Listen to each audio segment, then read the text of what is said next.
Antarctica की तरफ बढ़ता हुआ समुद्र किसी कब्रिस्तान की तरह शांत था। लहरें थीं लेकिन उनमें कोई आवाज नहीं थी। हवा चल रही थी लेकिन उसमें कोई गर्मी नहीं थी। ये जगह जिंदा लोगों के लिए नहीं बनी थी। इसी सफेद, नीले और ग्रे रंग के अंतहीन विस्तार के बीच एक विशाल रिसर्च शिप आगे बढ़ रहा था। जहाज का नाम था पोलारिस। यह जहाज विज्ञान का गर्व था। स्टील की दीवारें, मोटे शीशे, अंदर हाईटेक लैब्स, और फिर भी यह जहाज प्रकृति के सामने सिर्फ एक छोटा सा प्रयोग था। ब्रिज पर खड़ा था लूकस मोरियो, फ्रांस का अनुभवी कप्तान। उसकी आंखें सामने फैली बर्फ को ऐसे देख रही थीं जैसे वह किसी पुराने दुश्मन को पहचान रहा हो। स्पीड कम करो, उसने ठंडी आवाज में कहा। कंट्रोल पैनल पर झुकी हुई थी एलिना वॉस, जर्मनी की नेविगेशन एक्सपर्ट। अगर और कम की, उसने कहा, तो हम आइस फील्ड के बीच फंस जाएंगे। लूकस ने जवाब नहीं दिया। उसने सामने देखा जहां बर्फ का एक पहाड़ समुद्र से ऐसे उठ रहा था जैसे धरती ने अपना दिल बाहर निकाल दिया हो। वह कोई साधारण आइसबर्ग नहीं था, यह एक मेगा आइस माउंटेन था, सैकड़ों मीटर ऊंचा। नीचे उसका आधार समुद्र की गहराई में गायब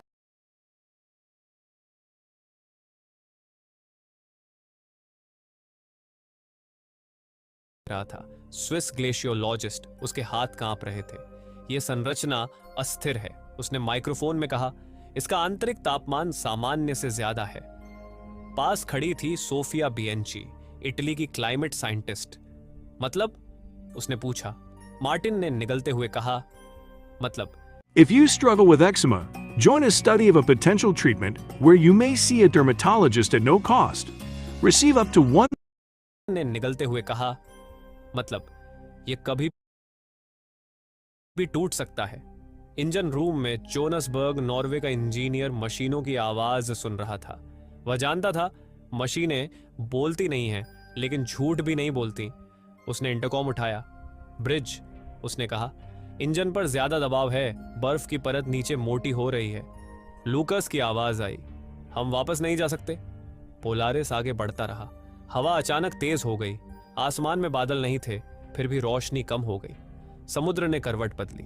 एक जोरदार धमाका हुआ, जहाज हिला, लोग गिरे, स्क्रीन झिलमिलाई। क्या हुआ? एलेना चिल्लाई। जोनस की आवाज कांप रही थी। नीचे की बर्फ खिसक गई है, हम आइस शेल्फ से टकराए हैं। अगला झटका पहले से ज्यादा भयानक था।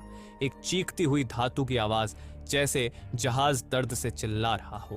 पोलारिस का अगला हिस्सा बर्फ में धंस गया। पानी अंदर आने लगा। लूकस ने तुरंत आदेश दिए,